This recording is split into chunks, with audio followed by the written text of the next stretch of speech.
오늘 수요일 성경 본문은 누가복음 12장입니다. 누가복음 12장 13절부터 21절까지 보겠습니다. 이미 성경을 보신 분도 계시겠지만 다시 한번 성경을 같이 읽고 말씀을 나누도록 하겠습니다. 무리 중에 한 사람이 이르되 선생님 내 형을 명하여 유산을 나와 나누게 하소서 하니 이르시되 이 사람아 누가 나를 너희의 재판장이나 물건 나누는 자로 세웠느냐 하시고 그들에게 이르시되 삼가 모든 탐심을 물리치라 사람의 생명이 그 소위에 넉넉한 데 있지 아니하니라 하시고 또 비유로 그들에게 말하여 이르시되 한 부자가 그 밭에 소출이 풍성하매 심중에 생각하여 이르되 내가 곡식 쌓아둘 곳이 없으니 어찌할까 하고 또 이르되 내가 이렇게 하리라 내 곡간을 헐고 더 크게 짓고 내 모든 곡식과 물건을 거기 쌓아두리라. 또 내가 내 영혼에게 이르되 영혼아 여러 해 쓸 물건을 많이 쌓아두었으니 평안히 쉬고 먹고 마시고 즐거워하자 하리라 하되 하나님은 이르시되 어리석은 자여 오늘 밤에 내 영혼을 도로 찾으리니 그러면 내 준비한 것이 누구의 것이 되겠느냐 하셨으니 자기를 위하여 재물을 쌓아두고 하나님께 대하여 부유하지 못한 자가 이와 같으니라. 아멘. 하나님 안에서 부유한 자, 이런 제목으로 오늘 말씀을 나누려고 합니다. 오늘 밤에 또 태풍이 온다고 하고 여러 가지 정황이 우리의 삶을 많이 흔들어 놓고 있는 때이긴 합니다만, 그럴 때일수록 우리가 하나님의 말씀에 귀를 기울이는 것이 지혜고 또 우리의 신앙의 본분이라고 생각이 됩니다.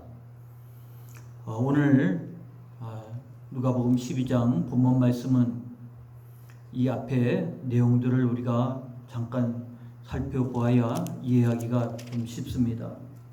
우리가 아는 것처럼 11장에서 예수님은 바리새인들과 율법 교사들에게 그들의 외식과 위선에 대해서 책망하셨습니다. 화 있을진저. 그런 소리를 들었던 바리새인과 율법 교사들이 예수님을 향해서 마지막 11장 53절 54절에 이렇게 말하고 있습니다. 그들과 논쟁을 하고 나오실 때 서기관과 바리새인들이 거세게 달려들어 여러 가지 일을 따져 묻고 그 입에서 나오는 말을 찾잡고자 하여 노리고 있더라. 12장에 들어가기 전 분위기가 이와 같은 분위기라는 것을 오늘 말씀드리고 시작합니다. 그래서 12장 1절부터 예수님은 제자들에게 이제 그 권세 있는 자들이 너희를 제자들을 어떻게 할 것인가, 틀림없이 예수님에 대해서 가하는 핍박만큼이나 제자들에게도 그렇게 할 것인데, 제자로서 하나님을 믿고 경외하는 자로서 어떤 삶을 살아야 할까를 말씀을 하셨습니다. 그 핵심이 5절 말씀이라고 말씀드릴 수 있는데, 우리가 잠깐 말씀을 보고 시작하겠습니다. 누가복음 12장 5절에 보니까 마땅히 두려워할 자를 내가 너희에게 보이리니 곧 죽인 후에 또한 지옥에 던져 넣는 권세 있는 그를 두려워하라. 내가 참으로 너희에게 이르노니 그를 두려워하라. 사람들이 바로 그 권세 있는 자들의 핍박을 두려워할 것인데, 그러나 그때야말로 정말 권세 있는 자가 누구인가, 두려워할 자가 누구인가를 생각해 보면 우리에게 그날이 올 것입니다. 주 앞에 서는 날, 우리의 영혼의 주인 되시는 그분 앞에 설 때를 생각하면 우리가 어떻게 생각하고 처신해야 할 것인가가 분명하다라고 말하는 것입니다. 그래서 어쩌면 이 앞에 11장 뒷부분에 그런 험악한 분위기와 더불어 이 앞의 내용은 비장하다고 말할 수 있는 내용입니다. 그런데 오늘 본문의 시작은 무리 중에 한 사람이 예수님 앞에 나와서 선생님, 내 형을 명하여 유산을 나와 나누게 하소서. 어떻게 보면 지금 분위기와 전혀 어울리지 않는 엉뚱한 소리가 튀어 나왔다고 할 수 있습니다. 험악한 분위기와 그리고 하나님을 따르는 자로서 어떻게 살아야 할 것인가 비장한 말씀이었다고 생각이 되는데, 무리 중에 한 사람이 예수님 앞에 그런 요청을 하는 겁니다. 예수님의 답을 봐도 이 얼마나 황당한 요청인가를 알 수가 있습니다. 이 사람아, 누가 나를 너희의 재판장이나 물건 나눈 자로 세웠느냐? 그런 문제를 왜 나한테 가지고 오느냐? 왜 나한테 그런 요청을 하느냐? 아마 이 사람에게는 이것이 기회라고 생각했고, 예수님의 권위를 힘입어서 문제 해결을 해 보려고 했던 것 같습니다. 그러나 전혀 분위기에 맞지 않는, 어울리지 않는, 그러나 본인은 그 일에 골몰하고 있었던 차에 예수님에게 이런 요청을 했다고 생각이 됩니다. 그런데 예수님은 그런 요청에 대해서 이렇게 말씀하시면서 원래 말씀하시려고 했던 그런 누가복음 12장 전체 분위기에 맞춰서 예수님께서 말씀을 하신 겁니다. 말하자면 동문서답이라고 말할 수 있겠는데, 이 엉뚱한 요청에 예수님은 설교로 또 하나님 나라의 메시지로 응답을 하셨다고 말할 수 있습니다. 그래서 동문서답 같지만 우문현답이라고 말할 수 있습니다. 어리석은 질문에 지혜로운 말씀을 했다는 뜻이겠죠. 도대체 예수님께서 이에게 하신 말씀이 무엇인지 오늘 우리가 읽은 내용 속에서 볼 수 있습니다. 삼가 모든 탐심을 물리치라. 사람의 생명이 그 소유에 넉넉한 데 있지 아니하니라 라고 했을 때 사람들의 관심은 부요함입니다. 그 부요함이라면 당연히 소유의 부요함을 말하는 것이겠고, 그 소유의 부요함을 위해서 사람들은 탐심을 가지고 살아갈 수밖에 없습니다. 예수님에게 이 요청을 한 사람의 온통 관심사가 거기에 있었다고 하면 그 사람만의 문제가 아니죠. 예수님이 심각한 얘기를 하더라도 사람들의 관심은 이와 같이 부요함에 있다고 할 수 있습니다. 소유의 부요함. 그것이 그들의 과제고 지상 목표일 수 있습니다. 그런 그들에게 관심을 다시 돌려 더 눈을 들어 큰 그림을 바라보도록 오늘 예수님 말씀하셨다고 보여집니다. 과연 부요함이 소유의 부요함만 있는가? 물론 소유의 부요함이 분명히 있습니다. 그러나 그것은 일시적인 거고 현세적인 것입니다. 더 큰 그림을 그리고 더 큰 뜻을 발견하면서 더 부요함을 찾는 신앙이 되어야 한다는 것을 비유로 말씀하고 있습니다.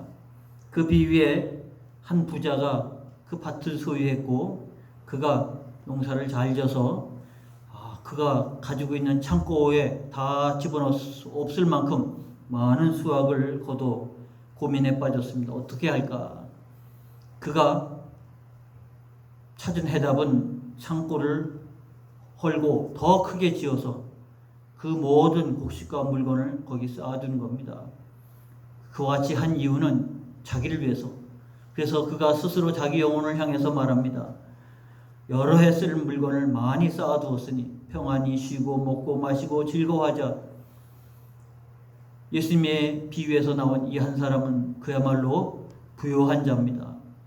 소유의 부요한 자인 것이죠. 근데 그 소유의 부요함의 문제가 두 가지가 있습니다. 첫 번째는 곳간을 가지고 있던 곳간이 작아서 그것을 어떻게 할까 고민하다가 자기를 위해서 더 큰 곳간을 짓겠다고 생각한 것입니다.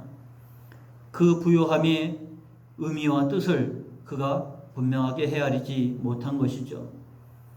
이 부요함에 자기가 스스로 수고하고 농사지어서 얻은 것이라 생각이 되는 겁니다. 그러나 우리가 농사를 지어 알겠지만 얼마나 많은 변수가 있습니까? 오늘 밤에 태풍이 분다고 그러는데 또 얼마나 많은 피해가 우리에게 올지 모릅니다. 이런 무수히 많은 사람이 노력을 해도 모든 상황이 맞아떨어지지 않으면 그와 같은 좋은 결과를 얻을 수가 없는 것이죠. 여기에서 이 사람은 해석하기를 이 부요함은 자기가 수고해서 자기가 얻은 것이라고 생각을 한 것입니다. 하나님께로부터 왔다는 생각을 전혀 못하는 것이죠. 하나님에 대해서 부요하지 못한 메마른 그리고 가난한 자의 심령입니다. 그 부요함이 하나님으로부터 왔다고 하면 이렇게 부요하게 하신 하나님의 의미, 뜻이 무엇인가를 전혀 헤아리지 못하는 가난한 심령이 아니라 이것이 하나님께로 왔다고 하면 나로 하여금 이 부요케 하신 하나님의 은혜와 뜻, 의미가 뭘까를 생각하고 그와 같은 삶을 살아갈 때 그가 진정 소유의 부요함을 넘어서 하나님 안에서 진정 부요한 삶을 살았을 텐데 말입니다. 전혀 그렇지 못한 삶을 살았던 바로 이 사람의 모습을 예수님 비유로 말씀하고 있는 것입니다. 두 번째는 바로 이 사람이 스스로에게 이르기를 내 영혼에게 이르되 영혼아 여러 해 쓸 물건을 많이 쌓아두었으니 평안히 쉬고 먹고 마시고 즐거워하자 하리라. 그런데 하나님께서 이르시되 어리석은 자요. 왜 그가 어리석은 자입니까? 유능한 자고 능력 있는 자라고 생각이 되는데 어리석은 자요. 그의 어리석음은 그의 영혼이 그리고 그의 생명이 자기 것이라고 생각을 했다고 하는 것입니다. 자기가 계획하고 자기가 경영한다고 생각했던 것인데 거기에 결정적인 오류가 오늘 밤 하나님께서 내 영혼을 부르신다고 하면 이렇게 창고를 새로 짓고 가득 쌓아놓은 것이 네 것이 되겠느냐. 그 같은 생각을 한 번도 해본 적이 없는 자에게 그야말로 어리석은 자의 삶이 될 수밖에 없다는 것을 말하고 있습니다. 그러므로 이 비유를 통해서 하나님께서 말씀하신 것이 마지막 절에 이렇게 나옵니다. 자기를 위하여 재물을 쌓아두고 하나님께 대하여 부여하지 못한 자가 이와 같으니라. 하나님께 대하여 부여하지 못하다. 자기에게 대해서 부여하지만 하나님에 대해서 부여하지 못한 자의 삶입니다. 그러면 이 사람이 하나님에 대해서도 부여할 수 있으려면 어떻게 해야 됩니까? 그가 이 땅에서 부여하다는 것이 잘못된 것은 아닙니다. 그 부여함의 의미와 뜻을 헤아리지 못했다는 것이고 그것을 잘못 경영했다는 것이 문제입니다. 그것은 그 영혼이 내 것이 아니고 하나님의 것이고 언젠가 내가 하나님 앞에 서야 할 때가 있다라는 사실을 한 번도 생각하지 못하면 우리 모두 다 이 부요한 자처럼 이 부자처럼 그렇게 살아갈 수밖에 없을 것입니다. 예수님께서 이 분위기에 맞지 않는 엉뚱한 유산을 형으로부터 나눠달라고 하는 요청에서 과연 소유가 많은 것이 부유한 것인지 너희는 그 소유의 부유함에 얽매이지 말고 정말 부유함이 무엇인지를 깨달으라고 오늘 말씀을 통해서 권면해 주고 있습니다. 그러므로 오늘 본문의 진행은 전체적으로 그리고 12장 전체 그리고 누가복음의 전체의 주제는 종말입니다. 하나님 앞에 서 있을 때 우리의 모습입니다. 이것을 생각하지 않고 염두에 두지 않는다고 하면 우리도 바로 예수님 앞에 나와서 유산을 나눠 주도록 요청했던 이 사람의 온통 관심이 쏠려있던 그 문제와 또 비유에 나와 있는 한 부자의 어리석은 하나님 앞에 부여하지 못한 자의 삶을 우리도 살아갈 가능성이 많다는 사실입니다. 지난 주에 우리가 본 12장 1절로부터 12절 말씀까지 우리가 살핀 것처럼 제자로서의 삶, 과연 두려워할 것이 무엇인가? 당장 눈앞에 권세 있는 자들의 공격과 핍박이 두려운 것이지만 그러나 그들의 것은 한정적인 것이고 더 나아가 우리의 영혼에 지옥에 넣을 수 있는 권세를 가진 하나님, 그래서 참으로 그를 두려워하라. 하나님은 우리에게 그렇게 두려운 자지만 우리를 무섭게 파멸케 하시는 분이 아니라 하나님 우리를 구원케 하시기를 원하시는 하나님 아십니까? 그렇다고 하면 오늘 말씀을 통해서 우리는 주 앞에 설 때 잘했다, 칭찬 듣는 신앙으로, 그래 내가 하나님 안에서 참 부요한 자이구나, 이와 같은 소리를 듣기 위해서 오늘을 살아야 된다, 그런 말입니다. 그래서 부요함도 죄가 아니고 그것을 추구하는 것도 물론 죄가 아닙니다. 그러나 분명한 것은 주 앞에 설 때가 있다는 사실을 우리가 염두에 두면서 나는 어떻게 살아야 되는가 주 앞에 물어야 된다는 것이고요. 그리고 오늘 본문 속에서 우리가 파악할 수 있듯이 하나님 안에서 부요한 자는 하나님의 마음으로 함께하며 재물을 자기를 위해서가 아니라 하나님을 위해서 쓸 수 있을 때 하나님은 그를 부요케 하실 것이고, 그리고 그의 삶을 통해서 하나님의 뜻을 이뤄가게 하실 것입니다. 그런 의미에서 보면 오늘 누가복음 12장 전체를 통해서 앞으로 계속 보게 될 것인데, 우리로 하여금 기억해야 할 것은 주 앞에 서야 할 것이고 그때를 생각하면서 오늘을 살아야 된다는 것을 말씀하고 있습니다. 그래서 하나님 진정 우리에게 원하신 것은, 우리의 관심은 온통 부요함, 소유의 부요함에 있겠지만 하나님은 그것을 넘어서 하나님 안에서 부요한 삶을 살아가도록 권면합니다. 하나님 거역하지 아니하고 하나님을 동행하며 하나님을 기쁘시게 하며 하나님이 나를 통해서, 나의 부요함을 통해서 이웃을 섬기고 하나님의 나라를 세워가는 데 쓰임받을 수 있는 삶이 되어진다고 하면 주 앞에 설 때 주께서 우리에게 구원에 약속한 영생에 들어갈 수 있겠지만 더불어 잘했다, 칭찬 듣는 신앙으로 주 앞에 설 수 있을 것입니다. 그래서 우리는 그때를 생각하는 것이 아니라 그런 마음으로 오늘을 사는 것이죠. 그럴 때 그가 살아가는 그 길이 하나님과 함께하고 동행하면서 그를 통해서 하나님을 기쁘게 영화롭게 할 수 있는 삶이 되는 것입니다. 복음서에 보면 많은 사람들이 예수님의 책망을 받기도 했지만, 특히 사람들 앞에 존경을 받았던 바리새인들, 율법교사들을 향해서 화 있을진저 책망했지만, 그러나 뜻밖의 주님 앞에 칭찬 들었던 사람들이 종종 있습니다. 그들의 삶이 이 땅에서 부요함과 거리가 있을지 몰라도 하나님 안에서 부요한 자의 삶이라는 것을 알 수 있습니다. 오늘 살아가는 나의 삶 하나하나가 칭찬 듣는 삶이라고 하면, 그러면 주 앞에서 얼마나 위로가 되고 소망이 되는 삶을 살아갈 수 있겠습니까? 오늘 예수님의 말씀 속에서 우문 현답이지만 우리가 그 현답의 우문으로 다시 바꾸는 일이 없도록, 그것은 우리의 믿음의 영역입니다. 맞습니다, 주님, 그렇습니다. 우리가 그런 이해와 그리고 결단의 자리가 되어야 되는데 우리 힘, 우리 노력으로가 아니죠. 그것은 성령의 감동으로 말미암아 주님과 함께 동행하고자 하는 그 신앙 속에서 이루어질 수 있는 길입니다. 사랑하는 여러분, 오늘 본문 말씀이 하나님 안에서 부요한 자입니다. 세상에서 부요한 자의 삶이 그런 추구, 또 그런 노력이 있겠지만 하나님 안에서 부요한 자의 삶의 추구와 또 노력이 있다는 사실을 알아야 됩니다. 하나님의 마음을 품고 하나님 안에서 살아가는 부요한 자의 삶이 되어지기를 주의 이름으로 축원합니다. 기도하겠습니다. 하나님 아버지, 오늘도 함께해 주심을 감사합니다. 하나님, 오늘 밤 태풍이 지나간다고 하는데 얼마나 많은 피해가 있을런지 하나님, 우리가 다 준비하고 대비하고 있지만 우리 힘으로, 우리 능력으로 할 수 없는 일들이 너무 많습니다. 하나님, 지켜주시고 은혜 가운데 또 이 밤을 보낼 수 있게 하여 주옵소서.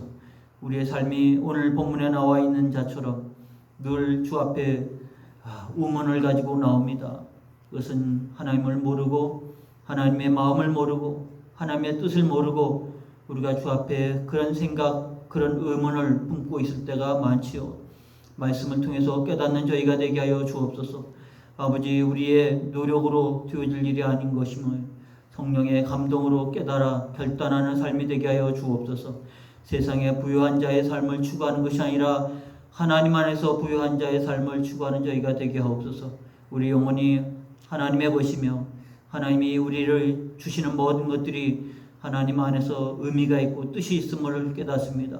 함께하며 나누며 주의 뜻을 이루는 데 쓰임받는, 그래서 오늘 하루하루가 하나님 일마다 때마다 하나님께서 평강 주심을 경험하고 하나님 함께하고 동행하는 자의 주시는 은혜가 평강인 줄 압니다.